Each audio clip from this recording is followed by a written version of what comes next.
Fuat'ın ölmesinden sonra Yalı Çapkını dizisinde artık hiçbir şeyin eskisi gibi olmayacağını söylemiştik. Öncelikle fragmanda gördüğümüz üzere dediğim gibi Seyran, Fuat'ın da ölmesiyle birlikte Ferit'e destek olmak ve yanından ayrılmamak için elinden geleni yapacak. Ancak Seyran fragmanda bunu söylerken aslında devamında çok önemli bir şey daha söylediğini duyuyoruz. Sen bu eli bırakmadığın sürece diyor. Yani Seyran bundan sonra gerçekten Ferit'le birlikte olmak için elinden geleni yapacak olsa da bir dahaki sezona dair bazı ipuçları verilmiş olabilir. Çünkü dediğim gibi Seyran'ın sen bu eli bırakmadığın sürece demesi aslında bir dahaki sezonda Ferit'in Seyran'dan bazı kopuş anlarını izleyeceğimizi bizlere söylüyor olabilir. Peki Yalı Çapkını dizisinin 34. bölümünde neler olacak? Öncelikle Fuat'ın ölmesiyle birlikte bölümün cenaze ve yas dolu bir bölüm olacağını önceki videomda da söylemiştim. Ve sahne arkasından bunu kanıtlar nitelikte bazı fotoğraflarda paylaşılmaya başlandı. Fuat'ın cenazesini göreceğimiz yeni bölümde İhsan'la ailesinin de cenazeye katıldığını görüyoruz. Yani Tarık her ne kadar Fuat'ın ölümüne sebep olsa da cenazeye katılmış gözüküyor. Peki Seyran Yalı'ya nasıl geri dönecek?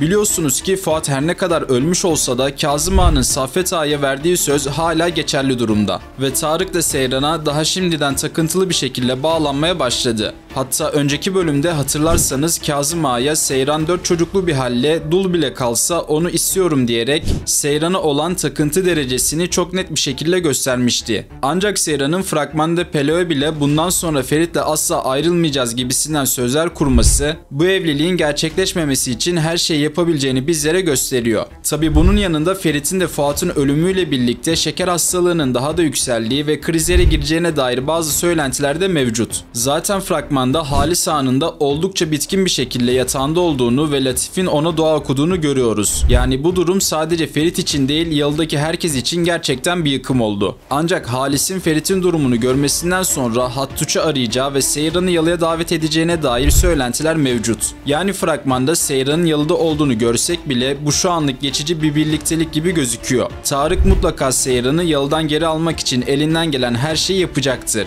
Ancak Seyran Ferit'i zaten bir kere kaybedecek duruma gelmişken bu duruma direnerek muhtemelen Yalı'dan eve geri dönmek istemeyecek ve böylece Tarık'la Ferit arasındaki gerilim sezon finalinde kötü bir sonla bitecek gibi gözüküyor. Peki Halis Ağa'nın torunu ne zaman gelecek? Hatırlarsanız Pelo'nun annesi Zerrin Halis Ağa ile görüşmeye geldiğinde kızının selamı olduğunu söylemişti ve böylece Halis Ağa'nın yurt dışında başka bir çocuğu daha olduğunu öğrenmiştik. Aynı zamanda bu olaydan sonra Halis Ağa'ya İstanbul'a yanına gelmek ve seni ziyaret etmek istiyorum yazan bazı mesajların da geldiğini gördük. Yani sezon finalinde çok büyük ihtimalle Halis Ağa'nın kızından olan ve yurt dışında yaşayan torununun Yalı'ya geldiğini göreceğiz gibi gözüküyor. Zaten Fuat'ın da ölümüyle birlikte Halis Ağa'nın bu kaybı en hafif bir şekilde geçirmesi için aileden olan diğer kişileri de yanında görmeye ihtiyacı olacaktır. Bu nedenden dolayı sezon finaline çok az bir bölüm kalmışken ben sezon finalinde Halis Ağa'nın torunuyla tanışacağımızı ve Pelo meselesinin sezon sonunda kapanarak bir dahaki sezonda yurt dışından gelen bu yeni torunla yeni bir hikaye izleyeceğimizi düşünüyorum. Tabi sizlerin de yeni bölüm teorileri ve bu konu hakkındaki düşüncelerinizi merak ediyorum. Bu yüzden mutlaka yorumlara yazmayı unutmayın. Umarım videoyu beğenmişsinizdir. Son olarak kanalıma abone olmayı ve videoyu beğenmeyi unutmayın. Sonraki videolarda görüşmek üzere. Kendinize iyi bakın.